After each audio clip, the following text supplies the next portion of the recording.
Kita akan sama-sama belajar firman Tuhan hari ini, dan saya percaya kita semuanya sudah menyiapkan hati dan pikiran kita, saudara. Saudara, saya percaya kita hari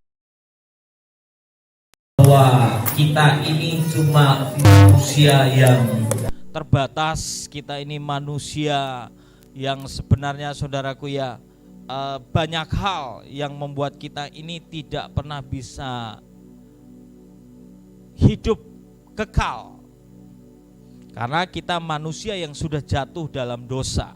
Yang membuat kita bisa jadi kekal adalah hanya Tuhan, karena Tuhan adalah pribadi yang kekal, pribadi yang abadi, dan Tuhan adalah pribadi yang akan terus membawa anak-anaknya masuk dalam sebuah kekekalan, saudaraku ya. Saudara, mari kita sama-sama belajar, saudaraku ya. Kita ini tanpa Tuhan nggak bisa apa-apa. Ya, semakin hari kalau kita merenungkan hidup kita, saudaraku ya, kita ini hidup ya, makan, minum, saudaraku ya, bekerja, punya keluarga dan lain sebagainya, saudaraku ya. Pertanyaannya seperti ini.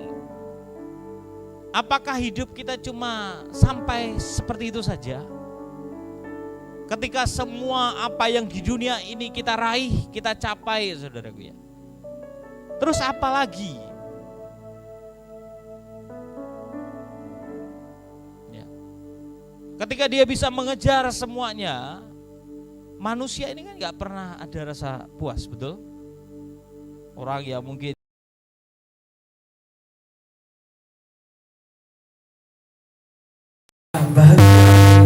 bahagia lagi, betul? Yang sudah punya istri satu, pengen 2, 3, 4, 5, saudaraku ya. Tapi karena saudara Kristen tidak ada jalan untuk 2, 3, 4, 5, saudaraku ya. Ya karena itu, saudaraku ya. Tapi kalau secara sadar, saudaraku ya, saudara akan mengerti kalau dalam Alkitab kita dibuka kesempatan itu, saya percaya banyak pria-pria akan punya 1, 2, 3, 4. Karena kenapa? Tidak puas. Betul? Nah, saudaraku, mari kita belajar, saudaraku ya. Keinginan itu, saudaraku ya, membuat kita akhirnya apa? Menuju kebinasaan. Kenapa? Mengejar yang panah. Karena tidak puas dan terus mengingini dan menginginkan. Saudara, tahukah saudara, semua yang ada di dunia ini, yang kita kejar selama ini, itu cuma akan lenyap dan binasa. Kalau kita baca firman Tuhan, apa yang tinggal tetap katanya? Firman dan kebenaran. Itu yang tinggal tetap. Dan firman itu siapa? Yesus sendiri. Tuhan sendiri, saudaraku ya. Jadi saudaraku ya, kalau banyak manusia hari ini cuma mengejar yang panah, saudara, percayalah itu semua akan hilang. Itu semuanya akan lenyap. Dan saudara gak akan pernah dipuaskan. Tapi kalau saudara mengejar Tuhan, saudara akan dipuaskan dan saudara akan terima yang lebih banyak. Kata saudara, Tuhan itu tanpa batas. Ketika saudara menginginkan Dia, saudara akan terima keinginan kita itu yang tadi saya bilang yang pertama.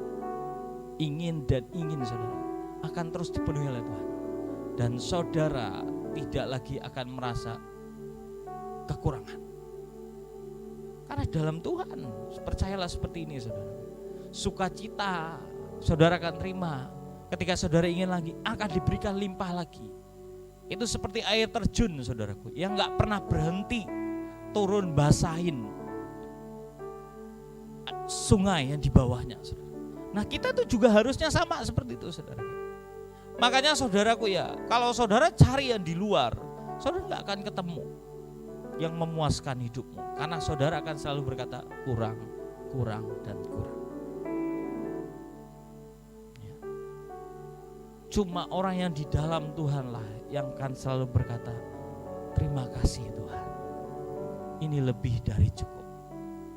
Dan ketika dia berkata lebih dari cukup, maka Tuhan akan berikan lagi buat hidupnya limpah dan ia lebih cepat. Makanya saudaraku, cuma orang yang mengejar Tuhan, menginginkan Tuhan, apapun yang disodorkan dia bilang terima kasih Tuhan. Betul? Tapi kalau orang yang saudaraku ya, yang gak mengejar Tuhan, selalu kepengen yang jujur saudaraku ya, aneh-aneh ya, dikasih nasi sama ayam, kok ayam-ayam terus? Steak dong, dikasih steak, kok steak terus? Lobster dong, dikasih lobster, kepengen lagi yang lain. Betul? Bukankah kita seperti itu? Pernahkah kita?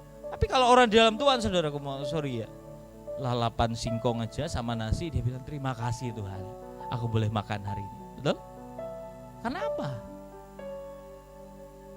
Bukan makanannya yang membuat dia puas. Apa yang membuat dia puas? Pemberian dari Tuhan itu yang membuat dia puas. Orang yang gak pernah merasakan pemberian dari Tuhan, dia akan bilang kurang. Wah, di rekeningku ada 100 juta, kurang.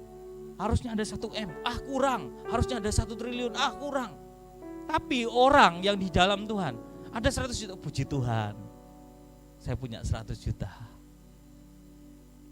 Itu bukan berarti dia gak kepengen lagi yang lebih, saudaraku ya.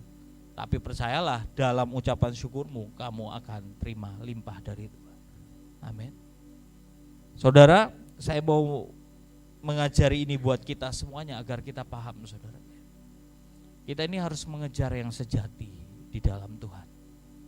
Pengejaran kita di dunia ini itu cuma sementara dan gak abadi dan tidak akan pernah memuaskan kita. Seperti yang saya bilang, saudaraku ya, ketika orang kurang rasa kasih sayang, kurang cinta dari rumahnya, dia akan keluar rumah mencari cinta dan kasih sayang.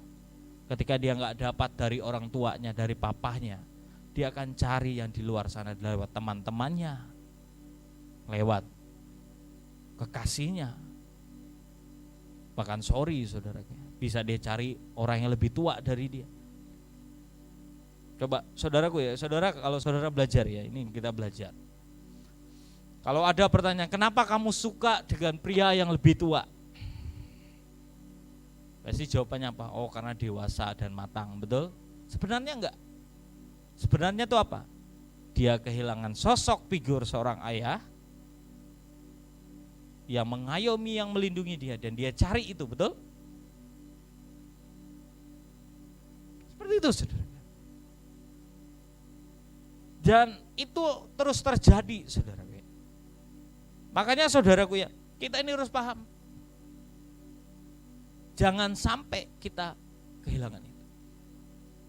Saya waktu di SMA saya sharing, saudaraku ya. Saya bilang kayak gini, kita ini gak bisa, saudaraku ya, mengasihi orang kalau kita gak punya kasih. Saudara bisa mengasihi orang cuma kalau di dalam hatimu ada kasih. Kalau kamu berusaha mencari kasih dari temanmu atau orang tuamu, kalau dia gak punya kasih juga, dia gak bisa, saudara gak bisa dapatkan. Saudara gak akan pernah dapatkan itu kepada orang yang gak punya.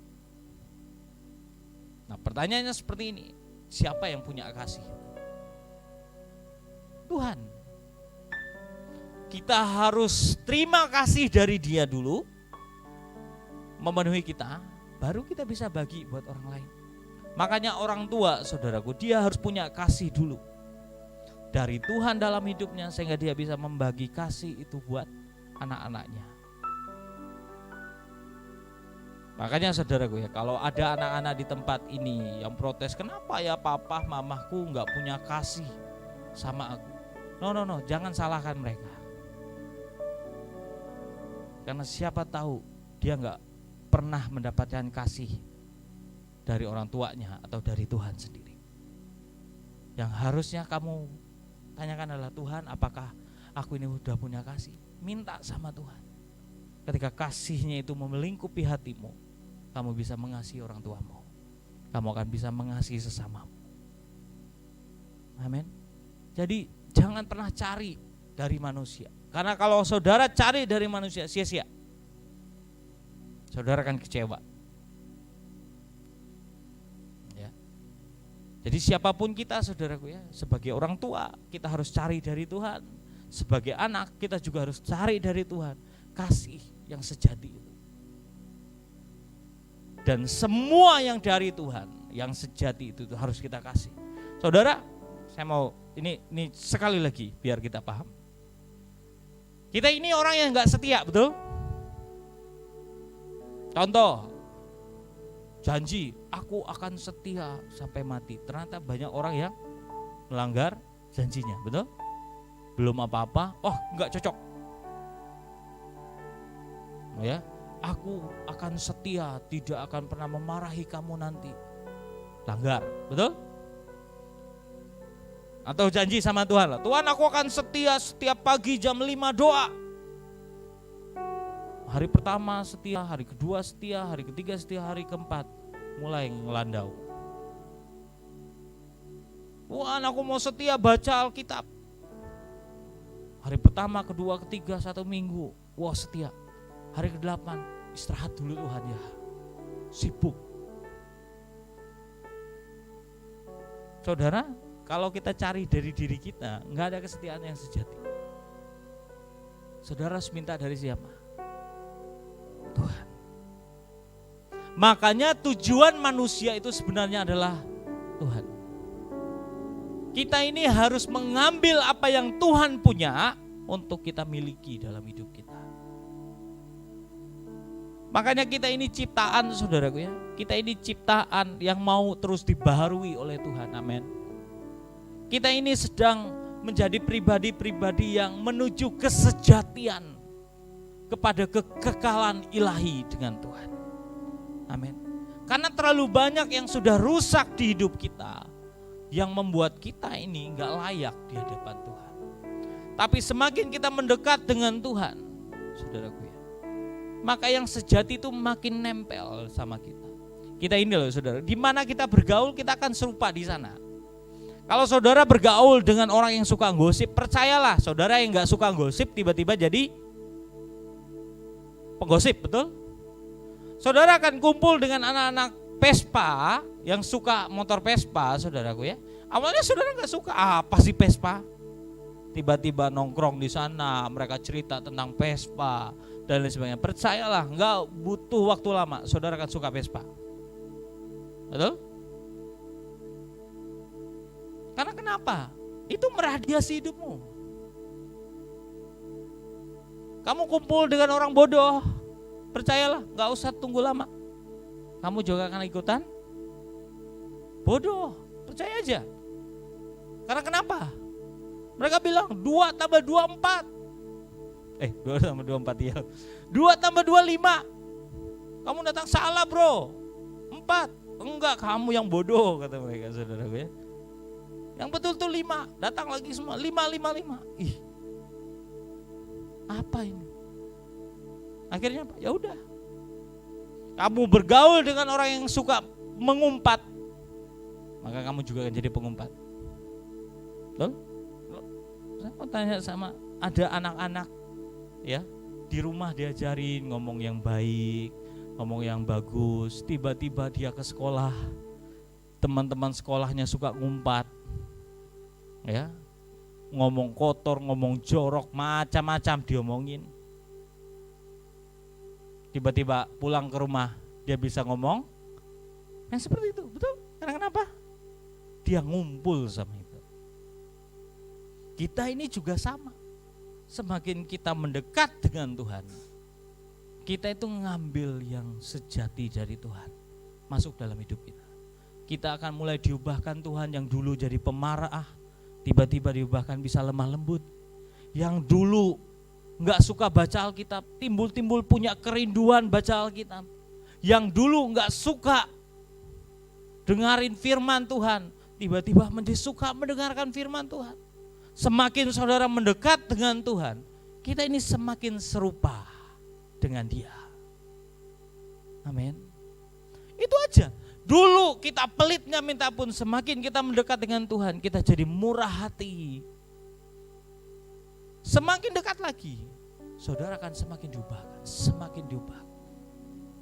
Hanya solusinya adalah mendekat dengan Tuhan, agar kita diubahkan dan jadi sejati dengan Tuhan. Amin. Saudara, cuma itulah akan membuat kita berkenan di hadapan Tuhan. Oke, itu sedikit saudaraku ya. Mari kita sama-sama belajar lagi firman Tuhan. Saudara, saya mau kita mengerti saudaraku ya, untuk setiap kita menjadi pribadi yang jadi yang dikasihi oleh Tuhan. Ya, bisa tunjukkan slide saya. Bapak Ibu, percayakah saudara bahwa Tuhan itu mengasihi semua manusia? Amin. Dia mengasihi saya, mengasihi saudara. Bukan cuma kita. Orang yang gak kenal Tuhan pun, orang yang berdosa pun, percayakah Tuhan mengasihi mereka? Ya. Tapi apakah kasih Tuhan itu berbeda satu dengan yang lainnya? Saya mau tanya. Beda. Saudara, nih kalau saudara adalah seorang orang tua, ya, seorang bapak atau ibu, pasti kalau misalnya anakmu ada lebih dari satu lah. Kalau satu nggak usah tanya saudara, pasti saudara mencintai dia mau seperti apapun dia. Tapi kalau misalnya lebih dari satu, punya dua, punya tiga, punya empat, pasti saya mau bertanya sama saudara, pasti ada yang paling disayangi dan dicintai, betul? Sama aja Bu semuanya. Oh, puji Tuhan, itu ajaib tuh. Pasti, betul? Ini saya mau yang real aja, ya maksudnya pasti ada yang paling dikasih, betul? Kenapa alasannya? Kenapa? Oh, dia paling lucu, paling imut. Itu biasanya anak bungsu, saudara ya. Oh, dia yang paling ganteng. Enggak, seringkali bukan itu. Seringkali itu apa? Dia menyukakan hatiku. Betul? Dia perhatian. Kalau kita lagi capek, tiba-tiba dia bisa datang, "Pah, Mah, aku pijitin ya." Betul? Ada kan yang kayak gitu? Ada anak yang cuek. Jadi saya bukan belajar membanding-bandingi. Ini kita belajar. Kita seperti itu. Dan Tuhan juga ternyata seperti itu. Mari saya lanjut. Saya akan tunjukin. Roma 9 ayat 12-18 ya. Dikatakan kepada Ribka, anak yang tua akan menjadi hamba anak yang muda, seperti ada tertulis, aku mengasihi Yakub tapi membenci Esau. Jika demikian, apakah yang hendak kita katakan? Apakah Allah tidak adil? Mustahil, dia adil loh saudaraku ya. Sebab ia berfirman kepada Musa, aku akan menaruh belas kasihan kepada siapa aku menaruh belas kasihan, dan aku akan bermurah hati kepada siapa aku mau bermurah hati. Jadi hal itu tidak tergantung pada kehendak orang atau usaha orang, tetapi kepada kemurahan hati Allah. Sebab kitab suci berkata kepada Firaun, itulah sebabnya aku membangkitkan engkau, yaitu supaya aku memperlihatkan kuasaku di dalam engkau, dan supaya namaku dimasyurkan di seluruh bumi. Jadi ia menaruh belas kasihan kepada siapa yang dikehendakinya, dan ia menegarkan hati siapa yang dikehendakinya. Kok ada saudaraku ya? Firman ini kalau kita berpikir bahwa Tuhan mengasihi semua orang, tapi ternyata dia berkata di firman-Nya, aku mengasihi Yakub tapi membenci Esau. Sama-sama dari keturunan Ishak. Kok bisa seperti itu?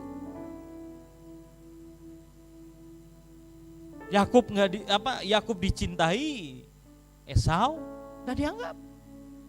Kenapa? Ternyata kalau saudara pelajari saudara, ternyata Tuhan pilih kasih. Betul? Saudara seperti ini. Biar kita belajar lagi saudaraku ya. Tuhan itu memilih. Karena kenapa? Dia mau. Saya percaya seperti inilah. Ada orang-orang, kita ini semua akan dipanggil. Tapi dia akan punya orang-orang pilihannya yang dekat dengan hatinya untuk bersama-sama dengan dia. Ya, pelajarilah. Oke. Di Perjanjian Baru, Yesus punya murid yang paling dekat. Siapa? Ada yang tahu? Siapa yang paling dekat dengan Yesus? Yohanes. Makanya kalau Bapak Ibu baca kitab Yohanes, di sana itu kelihatan keintimannya dengan Tuhan. Betul? Tulisannya bagaimana hati Tuhan, bagaimana aku berkata kata Tuhan dan lain sebagainya. Saudara ketemuin di sana. Kalau saudara temuin di Injil Matius, Markus, itu semuanya yang umum. Tapi kalau saudara masuk ke Injil Yohanes, saudara akan lihat di sana bagaimana Yohanes ngerti hati Tuhan. Makanya Yohanes dibilang yang dikasihi, murid yang dicintai. Tapi dari 12 itu saudaraku ya, ada 3 juga yang dikasihi oleh dia. Termasuk Yohanes. Siapa? Petrus dan Yakobus. Mereka ini adalah orang-orang yang, kenapa ada pilihan kayak gitu? Kenapa Tuhan bedain? Ya, sekali lagi nanti kita belajar kenapa mereka dicintai, dikasih Tuhan. Saudara, ini buat kita mengerti bahwa Tuhan ternyata sama kayak kita.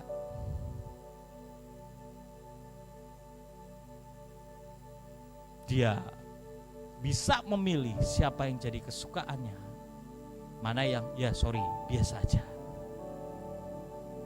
Ya, oke, lanjut.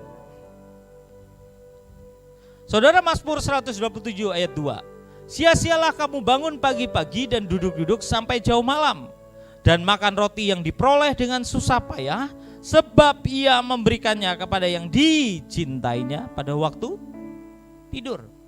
Percayakah saudara kalau kita saudaraku ya, kalau kita punya anak yang dikasih, dicintai saudaraku ya, dia nggak ngapa-ngapain pun saudara akan berusaha untuk memberi yang terbaik buat dia, betul?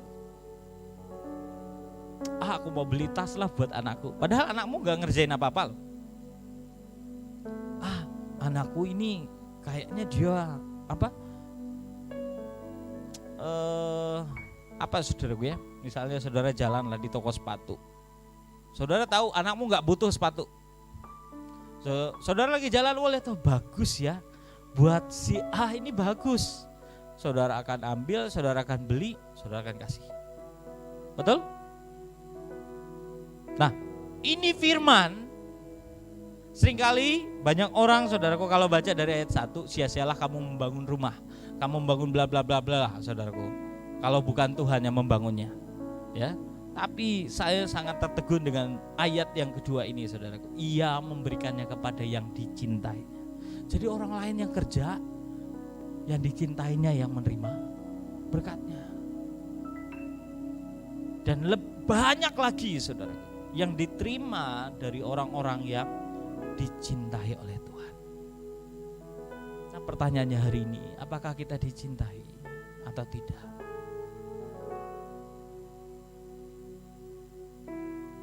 Saudara, apakah Tuhan mencintai kita itu karena ada apanya sama kita? Saya jawab ya, pasti. Ada sesuatu yang berbeda yang dimiliki oleh setiap anak-anaknya. Oke, lanjut. Alkitab ya mencatat, mencatat ada orang-orang tertentu yang menjadi kesukaan dan favoritnya Tuhan. Misal Tuhan memilih Yakub lebih dari Esau. Terus Tuhan pilih Daud daripada Saul. Betul? Tuhan Yesus suka dengan Yohanes lebih daripada murid-murid yang lainnya. Terus Tuhan mencintai Maria Magdalena. Tuhan mengasihi Daniel, Sadrak, Mesak dan Abednego. Kenapa? Saudara mau menyangkal Tuhan mengasihi kita semua? Iya, tapi di Alkitab ditulis seperti itu. ada orang-orang yang menjadi kesukaan dan favoritnya Tuhan. Kenapa Yusuf diangkat? Kenapa Yusuf dicintai oleh Tuhan lebih dari yang lain, dari anak-anak Yakub? Bahkan dia diberikan jubah pelangi. Oh, mungkin ada orang yang bilang, wah dia kan anak dari istri yang dicintai, makanya Yusuf dipilih. Ternyata tidak. Tuhan mencintai dia karena dia terbukti punya kerendahan hati dan tidak mau melakukan yang jahat di hadapan Tuhan. Terbukti. Saudara, kalau kita belajar, saudaraku ya, dari Yakub, kenapa Yakub dicintai oleh Tuhan? Karena Yakub menginginkan Tuhan.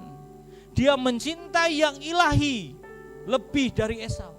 Kalau Esau gak peduli tuh, dia gak peduli hak kesulungan, bahkan dia meremehkannya. Dia gak peduli tentang Tuhan. Yang dia peduli apa? Hobinya. Dia suka mengembara katanya. Dia suka berburu dan papahnya sangat suka itu. Dan dia lebih menyukai kesukaan papahnya daripada kesukaan Tuhan. Akhirnya apa? Yakub yang suka diam, tinggal tenang. Dia lihat, Tuhan ini gimana caranya ya aku bisa terima berkat lebih dari kakakku Esau. Gimana Tuhan? Dia belajar. Caranya adalah kamu harus diberkati oleh orang tuamu dan terima penumpangan tangan. Dia pikir walaupun apa yang jujur ya, apa yang dilakukannya salah, betul? Tapi berkat kesulungan itu karena dia menginginkan, akhirnya dia terima. Esau hilang. Terus Esau sudah tahu salah, papa mamanya gak suka dia bergaul dengan orang asing. Coba baca Alkitab. Dia tahu papa mamanya gak suka, dia akhirnya cari wanita dari orang asing. Kawan artinya cari gara-gara kan. Kita sama Tuhan, saudaraku ya, kita ini harus belajar mana yang Tuhan suka dalam hidup. Saya percaya saudara pasti kalau saudara tinggal diam tenang, Tuhan apa yang harus aku lakukan, pasti saudara akan menemukan apa yang disukai Tuhan, mana yang enggak. Pasti, enggak ada manusia itu sebenarnya yang enggak mengerti itu. Kalau dia mau sungguh-sungguh cari Tuhan, pasti dia akan menemui apa yang Tuhan sukai. Kenapa enggak ngerti? Karena betul-betul enggak mengingini. Kalau saudara belajar dari Daud, kenapa Daud dipilih Tuhan dari Saul? Karena Daud itu adalah pribadi yang dia sadar dia butuh Tuhan di setiap langkah hidupnya. Daud sadar dia ini punya banyak sekali kelemahan. Dia sadar dia ini hidup karena anugerah Tuhan. Seperti yang dibilang Bugem tadi, saudara. Sampai dia membawa tabut Tuhan sampai kembali ke Yerusalem. Setiap 6 langkah dia potong lembu. 6 langkah potong, saudara. Berapa ratus ribu kali ya lembu itu dipotong. Saya pikir yang Israel kemarin bisa lihat kan berapa jauhnya dia membawa itu. Dan dia berkata, Tuhan 6 langkah, 6 itu bicara tentang angka manusia, betul? Nah ini bicara tentang Tuhan, manusiaku mati Tuhan.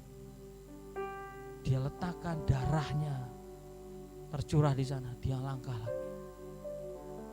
Dan dia berkata, kemanusiaanku mati Tuhan, habis.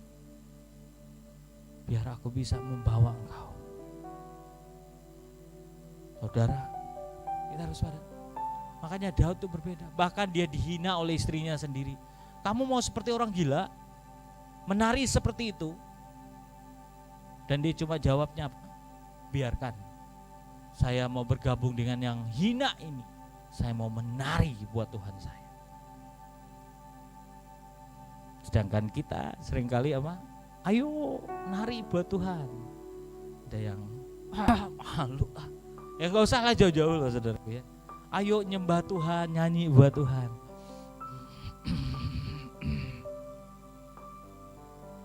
Berat banget kayak gitu loh.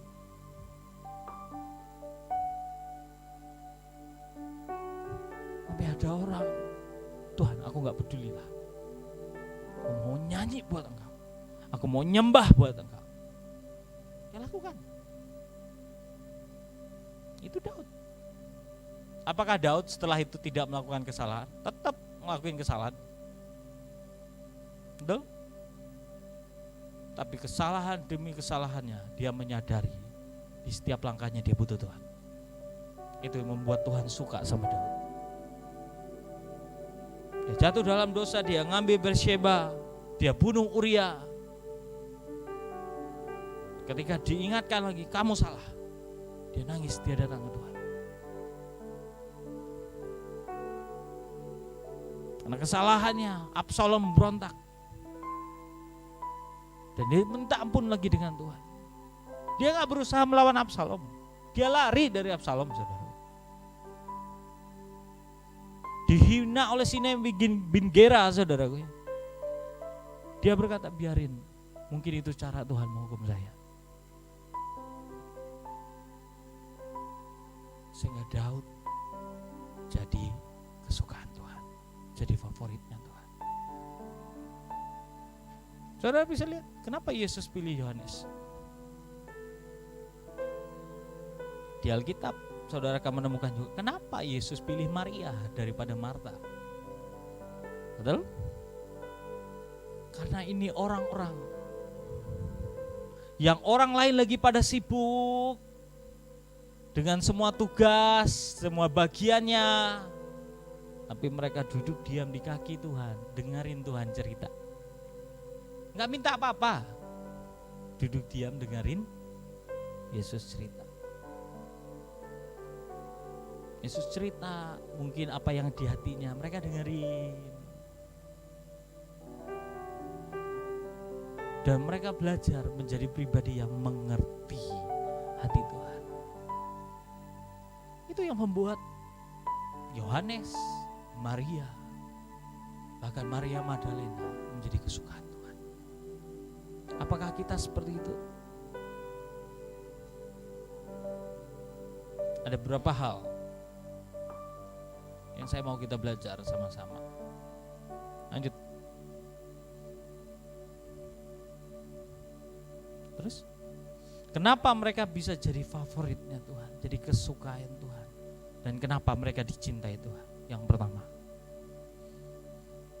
mereka punya yang disebut desire, kerinduan akan Tuhan yang besar. Saudara tahukah kenapa banyak orang punya kerinduan yang besar akan Tuhan? Tahu? Karena dia tahu dalam hidupnya ini banyak kekurangan. Dan yang dibutuhkan cuma Tuhan. Saudara, sepanjang saudara sadar saudara punya kelebihan, saudara gak akan punya desire yang besar dengan Tuhan. Sepanjang saudara merasa, oh saya baik-baik aja, saya gak jahat, saya gak mencuri, saya di rumah baik-baik saja, saudara gak akan punya desire yang besar dengan Tuhan. Paham ya? Kalau saudara misalnya, ya punyalah semuanya saudara, makan cukup, mau jalan-jalan ada, semuanya saudara. Saudara akan datang ke Tuhan, coba sekedar terima kasih Tuhan. Tapi kalau orang dia nggak punya nih ya, nggak punya apa-apa, dia cuma akan bisa datang ke Tuhan. Mungkin besok dia nggak makan lagi, dia akan bilang Tuhan, ini aku sudah nggak bisa apa-apa. Aku serahkan hidupku dalam tangan-Mu. Betul? Kenapa Tuhan bilang pelacur, pembunuh, perompak, semua pembuat kejahatan, mereka yang mendahului engkau. Kenapa? Karena mereka inilah orang-orang yang paling banyak melakukan kesalahan dan diampuni oleh Tuhan. Sehingga ketika mereka datang, Tuhan, terima kasih, mau terima aku yang penjahat ini, pelacur ini, pembunuh ini, untuk bisa ketemu Engkau. Terima kasih Tuhan, daripada orang yang tidak seperti mereka. Kalau saudara baca firman Tuhan, siapa sih Yakub? Yakub ini kan anak kedua, betul? Yang impossible dia terima berkat kesulungan. Dia bukan siapa-siapa. Sedangkan Esau dia tahu, wah saya yang berhak. Saya yang pasti diberkati ini. Saya yang terima kekayaan Ishak itu, saya anak sulung terima. Yakub gak ada kemungkinan. Karena dia gak punya, dia datang, Tuhan aku kepengen Tuhan. Dia mengingini begitu rupa.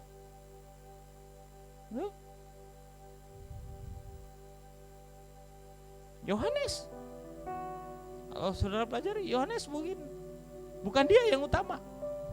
Siapa yang utama? Petrus. Mungkin ada murid-murid yang lain yang lebih menonjol. Dan saya percaya Yohanes cuma bilang, Tuhan, biarkan aku jadi pembawa tasmu. Biar aku mau apa keperluan Tuhan, aku siapin. Karena dia tahu kemungkinan, saya percaya juga mungkin dia ini bukan orang yang paling vokal, tapi dia mau dekat sama Tuhan. Tuhan, aku bawa tasmu ya, aku bawa jubahmu. Kemanapun dia nempel sama Tuhan. Tuhan butuh apa, air minum, dia kasih. Itu yang membuat Yohanes dikasih Tuhan.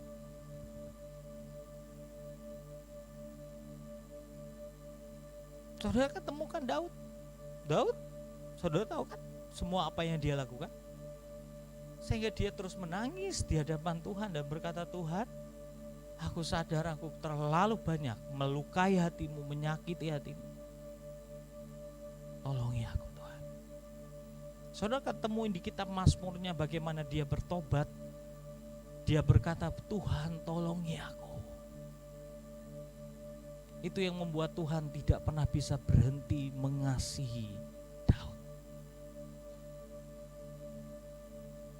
Saking dia paham bahwa dia cuma hidup karena anugerah Tuhan. Saking dia paham, aku diterima tetap jadi raja hari ini karena Tuhan. Kalau enggak, selesai aku ini.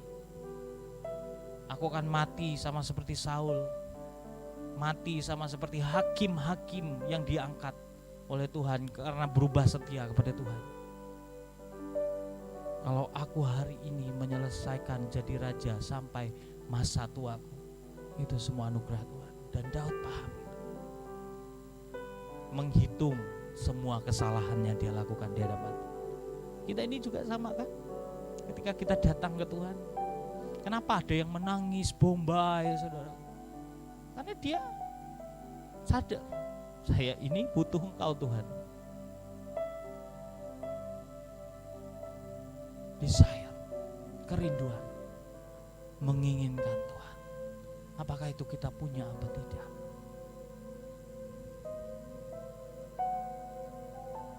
Kalau nggak ada, ayo minta dengan Tuhan, saudara. Biar kita semuanya jadi kesukaan Tuhan. Seorang ibu yang anaknya merantau jauh, ketika anaknya datang mungkin sudah puluhan tahun kali ya, apa yang ada dalam hidupnya? Kerinduan yang besar, betul? Untuk apa? Ketemu anaknya. Ketika anaknya pun, kenapa kamu kurus? Kenapa kamu makin tambah hitam? Dari ujung rambut sampai ujung kaki dilihat semua. Karena apa? Kerinduan yang besar. Coba kalau hari-hari dia temuin. Hari-hari dia temuin, boro-boro dilihat dari ujung rambut sampai ujung kaki. Ya, kita kurus saja, oh biasa. Karena tidak ada kerinduan, karena tiap hari ketemu. Sama seperti itu kerinduan yang Tuhan ingin. Saudara ketemu Tuhan itu seperti lama saudara gak ketemu Tuhan. Saudara ketemu Tuhan itu sama seperti Tuhan, aku mau lebih lagi. Aku mau dipuaskan dengan pribadimu. Kemarin engkau bicara apa? Hari ini bicara lagi lah Tuhan. Itu kerinduan. Tuhan, kemarin engkau ubahkan aku, biar hari ini juga aku diubahkan terus. Apakah kita punya desire yang seperti itu? Atau enggak ada?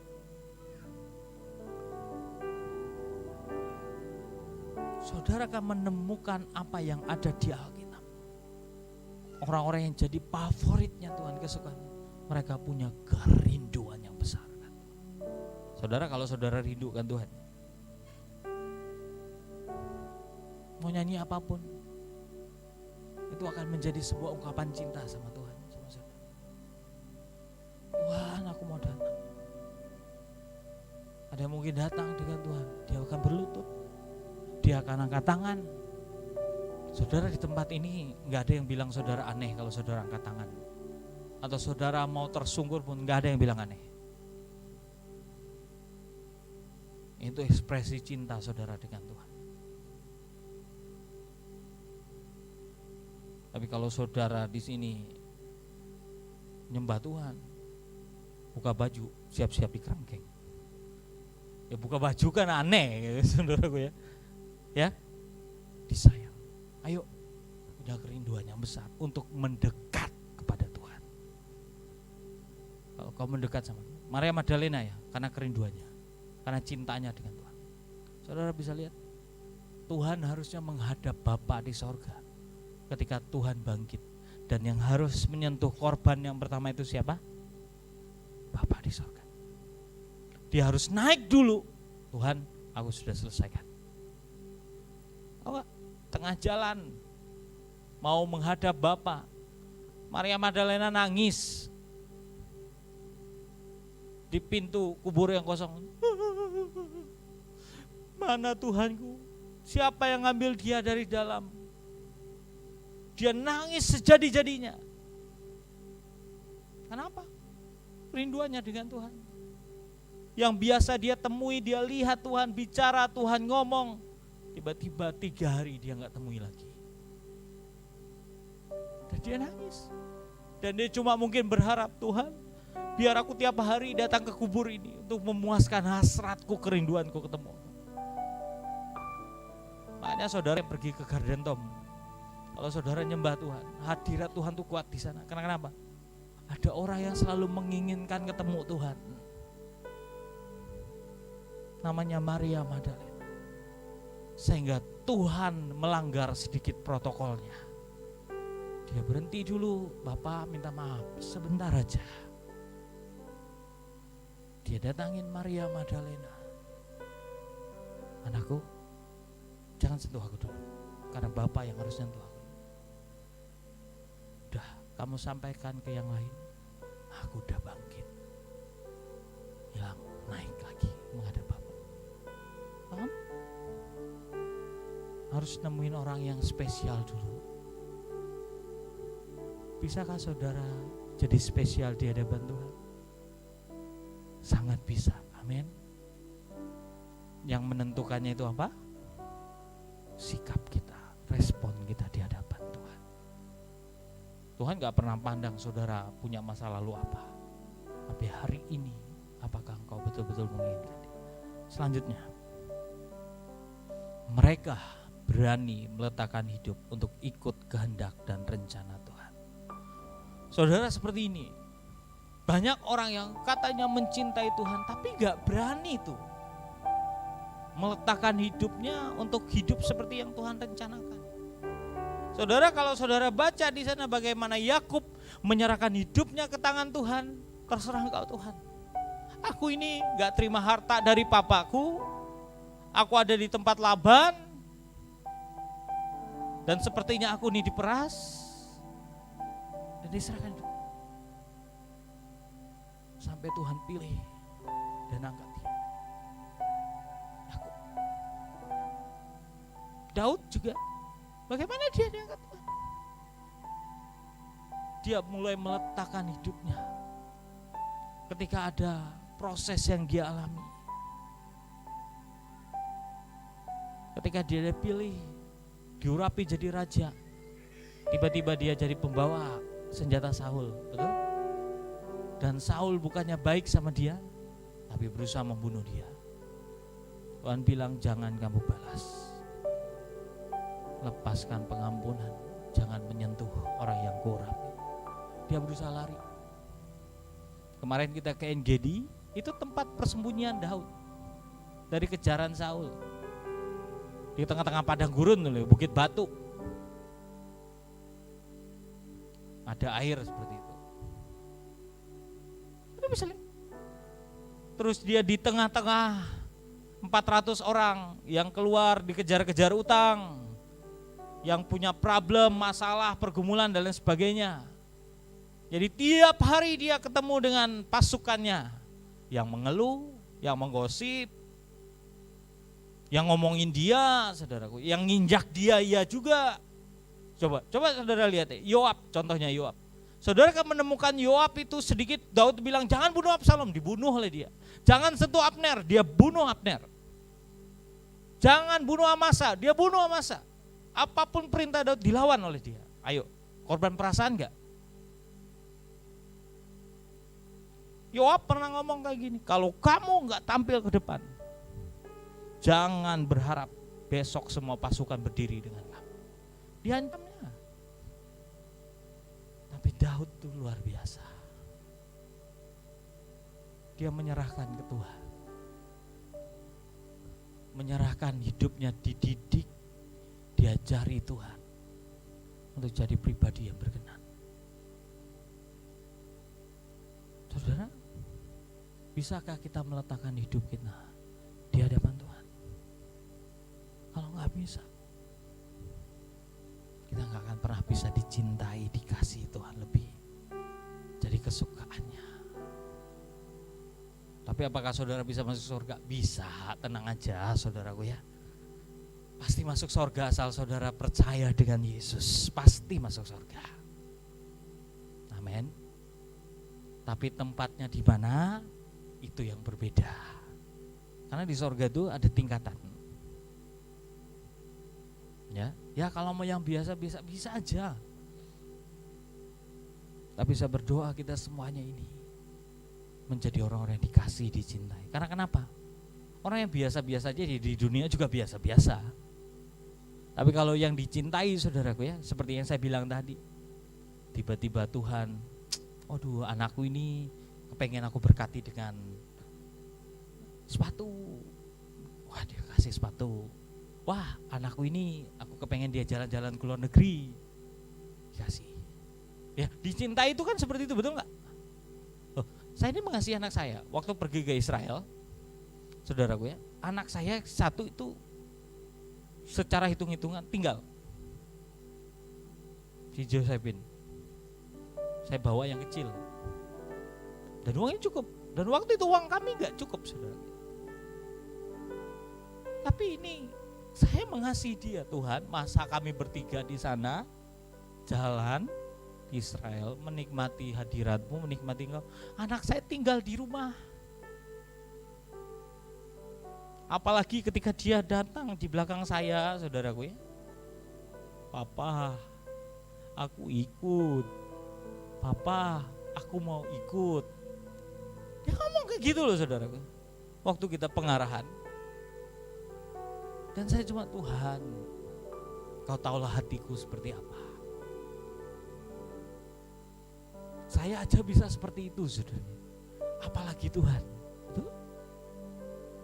Kalau kita jadi orang yang dicintai Tuhan itu luar biasa. Tapi letakkan hidup kita. Saudara akan menemukan di Alkitab bagaimana Yakub meletakkan hidupnya, Yusuf meletakkan hidupnya. Harusnya dia punya hak membalas saudara-saudaranya. Tapi Tuhan bilang, kamu harus ampuni mereka. Dia datang, dia pelukin saudaranya satu-satu. Dia bilang, aku Yusuf. Saudaranya yang ketakutan. Dia bilang, gak usah takut. Waktu papahnya meninggal, Yakub meninggal, mereka ketakutan kan, jangan-jangan Yusuf mau balas dendam nih. Papa nggak ada sudah. Apa yang terjadi? Aku bilang enggak, aku nggak akan ngapa-ngapain kalian. Manusia mereka yang jahat, tapi Tuhan merekanya untuk maksud kebaikan buat hidup. Yakub, Yusuf, Daud juga sama. Dia nggak pernah merancangkan yang jahat buat orang. Ketika dia dipulihkan Tuhan, saudara bisa lihat lah, siapa murid-murid Yesus? Yohanes itu kan jadi omongan mereka banyak, betul? Wah, yang dikasihnya ini nggak akan mati sampai Tuhan datang, betul? Jadi omongan itu baru satu aja loh, saudaraku ya. Pokok bahasan yang dibahas oleh murid-murid yang lain tentang Yohanes, kan belum, nggak ditulis tuh pokok bahasan yang lain. Yohanes itu cari muka mungkin ya. Yohanes itu deket-deket dan kayaknya dikasih Tuhan aja. Makanya kan ada perdebatan kan, biar anakku jadi yang terbesar. Saudara, beranikah saudara meletakkan hidup saudara untuk ikut kehendak dan rencana Tuhan? Kalau kita pelajari, mereka ini orang-orang yang yaudah, wes, nggak ada kehendakku Tuhan, ngikut aja apa yang kau mau. No?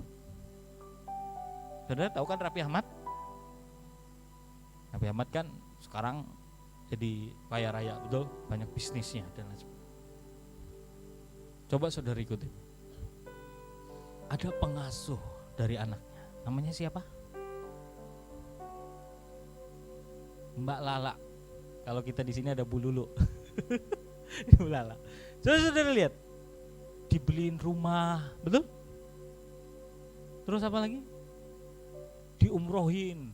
Terus kalau mereka keluar negeri, apa yang dibeli? Dibawa. Jadi kerjanya apa dia? Cuma ngangkat anaknya, nempel sama siapa? Raffi Ahmad. Kemana-kemana? Cipratan. Coba kalau si lalaknya itu, saudara gue, Raffi Ahmad di sini, enggak Tuhan. Tuhannya bilang kita ke Amerika ya. Enggak Tuhan, kita hanya harusnya ke London.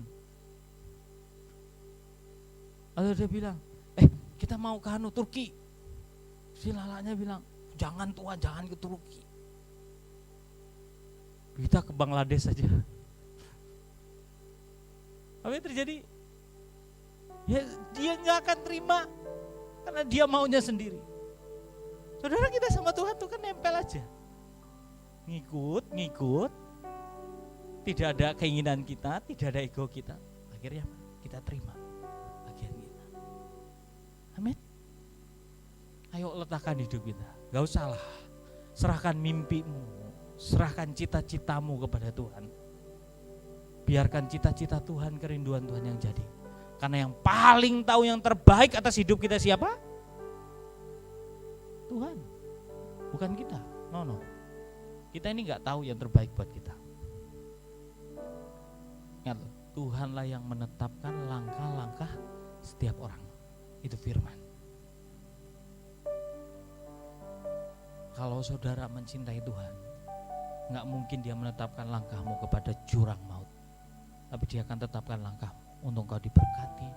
Engkau akan terima semua kelimpahan, engkau terima semua terbaik dan berdiri di puncak gunung Tuhan.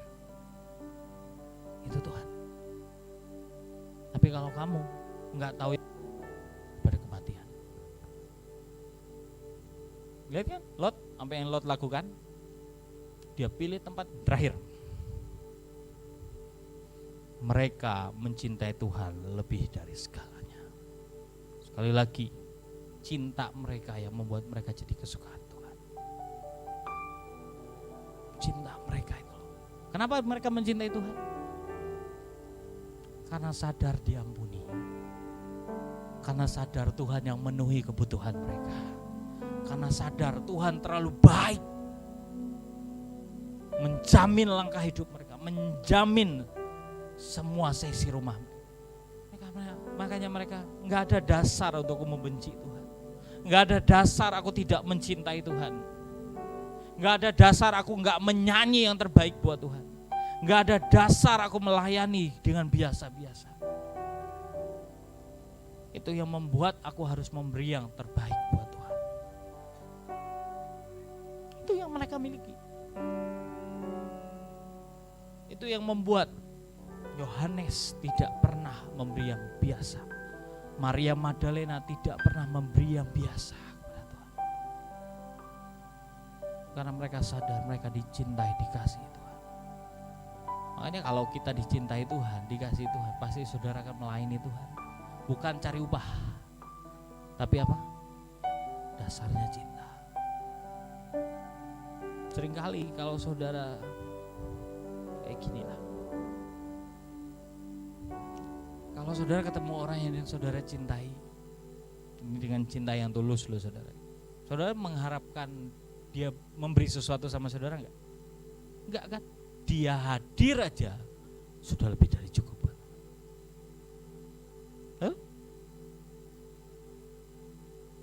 Kekasih hatimu, dia datang aja, itu lebih dari cukup.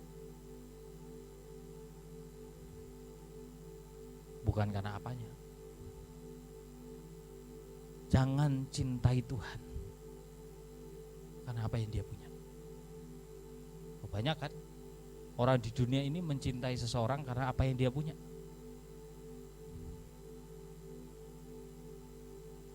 Kamu cinta dong, kata dia. Tapi di belakangnya karena dia punya mobil, karena dia punya rumah, punya tabungan miliaran, sehingga dia mencintai. Berapa banyak anak-anak Tuhan juga kayak gitu, mencintai Tuhan karena Tuhan punya banyak. Betul? Cinta Tuhan karena dia mau kesembuhan, cinta Tuhan biar Tuhan memberikan dia jodoh yang ganteng, yang cantik. Cinta Tuhan karena apa? Biar aku kaya raya. Makanya seringkali datang ke Tuhan dengan apa?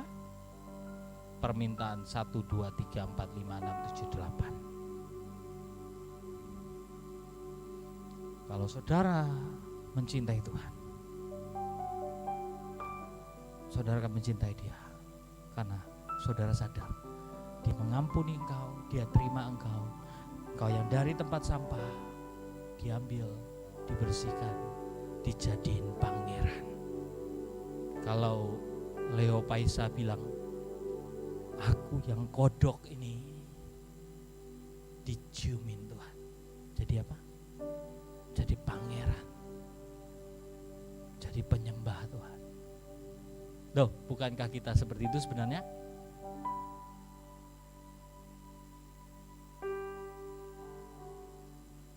Jadi orang yang buruk rupa karena dosa, karena pelanggaran, lusuh, mungkin bau kotoran.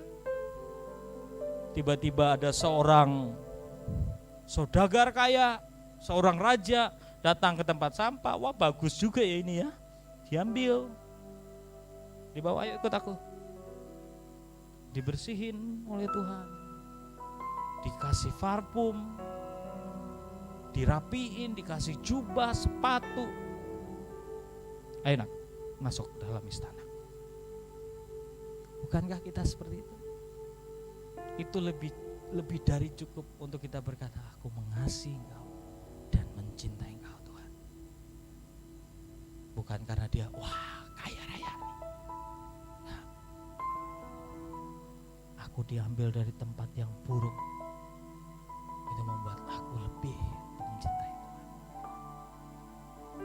Itulah yang membuat pribadi-pribadi yang saya bilang tadi di Alkitab menjadi kesukaan Tuhan, favoritnya Tuhan. Saya berharap Bapak Ibu pelajari lagi di Alkitab. Kalau Bu Cynthia bilang, mereka orang biasa kok. Mereka sama kayak kita, makan nasi, enggak, mereka enggak makan nasi sih ya, makan roti kayak gandum. Ya. Mereka makan kayak kita. Mereka juga kedinginan. Mereka juga napas kayak kita, saudara. Semua sama. Kok bisa beda? Yang membuat berbeda adalah hati mereka, kerinduan mereka dengan Tuhan. Itu yang membuat mereka tidak pernah sama dengannya. Kalau saudara berpikir itu orang lain, saya nggak mungkin, enggak. Kita semuanya bisa jadi kesukaan dan favorit Tuhan. Tergantung sikap hatimu ketika engkau datang ke Tuhan. Mana yang dipilih Tuhan ketika Tuhan berdiri di depan? Ada anaknya yang mungkin datang, Tuhan ini aku, anakmu. Ada yang mungkin datang, wah ini anakmu. Sama anak-anak yang dicintai, tapi mana yang berbeda? Ada yang mungkin cuma datang, Tuhan ini anak. Aku ini yang seringkali lukain hatimu,